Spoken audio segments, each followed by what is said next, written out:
warahmatullahi wabarakatuh. Salam sejahtera bagi kita semua. Perkenalkan, nama saya Dina Mainingrum menggantikan Ibu Dila selaku guru IPS.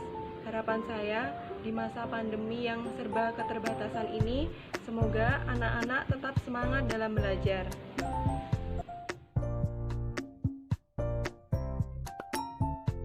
Untuk materi yang pertama, yaitu pengertian ruang dan interaksi antar ruang.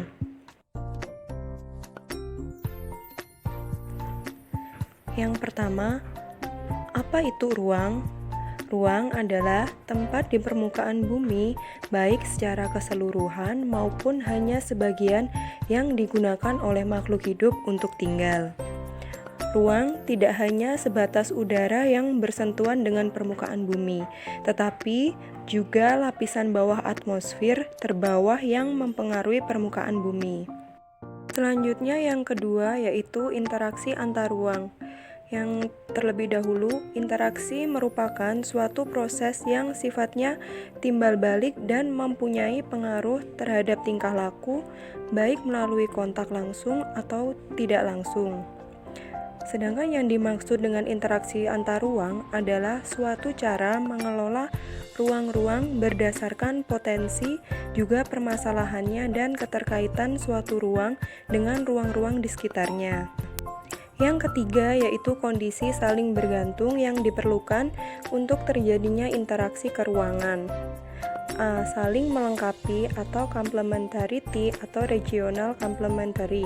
Saling melengkapi adalah kondisi saling melengkapi yang terjadi jika ada wilayah yang berbeda komoditas yang dihasilkannya. Untuk contohnya yaitu wilayah A atau Kota Batu surplus sayuran, dan untuk wilayah B yaitu Blitar surplus padi, maka akan terjadi pertukaran komoditas untuk saling melengkapi.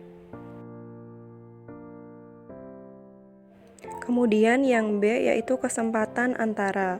Suatu lokasi yang menawarkan alternatif lebih baik sebagai tempat asal maupun tempat tujuan. Jika seseorang akan membeli suatu produk, maka ia akan memperhatikan faktor jarak dan biaya untuk memperoleh produk tersebut. Contohnya wilayah Sengkaling surplus sayuran minus beras, sedangkan wilayah Pasar Besar Malang surplus beras minus sayuran, dan wilayah Karangploso surplus beras dan minus sayuran. Maka interaksi antara wilayah Sengkaling dan Karangploso ini akan lebih kuat dibandingkan dengan wilayah Sengkaling dengan Pasar Besar Malang dikarenakan jarak tempuhnya yang lebih jauh dan memerlukan biaya yang lebih besar.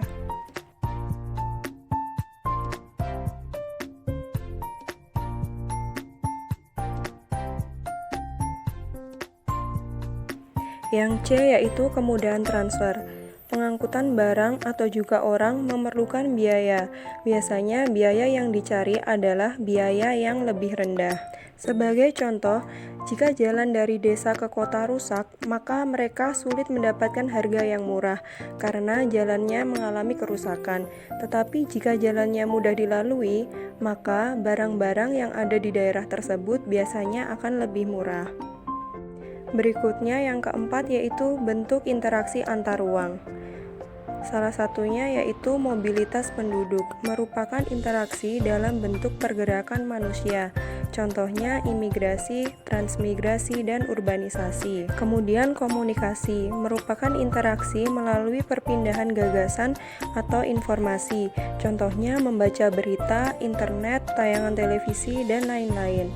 Selanjutnya yaitu transportasi, interaksi melalui perpindahan barang atau energi, sebagai contoh pengangkutan barang dan perdagangan. Yang kelima yaitu dampak interaksi antar ruang. Berkembangnya pusat-pusat pertumbuhan. Seperti pada umumnya di kota-kota besar terjadi pemusatan aktivitas.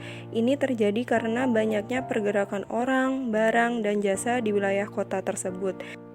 Kemudian yang B, perubahan penggunaan lahan. Misalnya jika ada tanah kosong, kebun, ataupun persawahan yang sudah berganti fungsinya menjadi supermarket, pabrik, atau bahkan perumahan. Nah, itu salah satu dampak interaksi antar ruang. Yang C yaitu perubahan orientasi mata pencaharian. Kota-kota besar yang merupakan daerah tujuan pergerakan penduduk akan dihuni dengan orang-orang yang memiliki pekerjaan yang beragam karena kebutuhan barang dan jasa yang beragam. Yang D. Berkembangnya sarana dan prasarana. Pembangunan sarana dan prasarana akan semakin meningkat seiring dengan peningkatan pergerakan antar ruang itu sendiri. Selanjutnya, perubahan komposisi penduduk. Suku asli penduduk asli di Jakarta adalah Betawi, tapi keberadaan suku Betawi sekarang sudah menyebar, bahkan pindah ke daerah pinggiran Jakarta. Ini karena banyaknya orang dengan latar belakang suku, budaya, etnis, dan sebagainya yang berbondong-bondong datang ke Jakarta. Akibatnya, awalnya kebudayaan di Jakarta relatif seragam, sekarang berkembang menjadi beragam kebudayaan. F. Perubahan sosial budaya. Pergerakan penduduk dari satu daerah ke daerah lain akan menimbulkan perubahan sosial budaya, bahkan perubahan sosial budaya saat ini tidak terpaku karena pergerakan penduduk saja, tapi juga karena informasi dari luar negeri yang bisa diakses kapan saja. Contoh gampangnya, kita menemukan banyak sekali gaya-gaya busana artis-artis Korea yang ditiru remaja saat ini kan? Hayo, kamu termasuk yang mengidolakan artis Korea mana? Setelah memahami materi yang telah disampaikan, maka buatlah ringkasan, ditulis tangan, difoto, dan dikirim melalui media WhatsApp. Sekian materi tentang pengertian ruang dan interaksi antar ruang. Tetap jaga kesehatan, rajin cuci tangan, dan selalu pakai masker jika keluar rumah. Wassalamualaikum warahmatullahi wabarakatuh.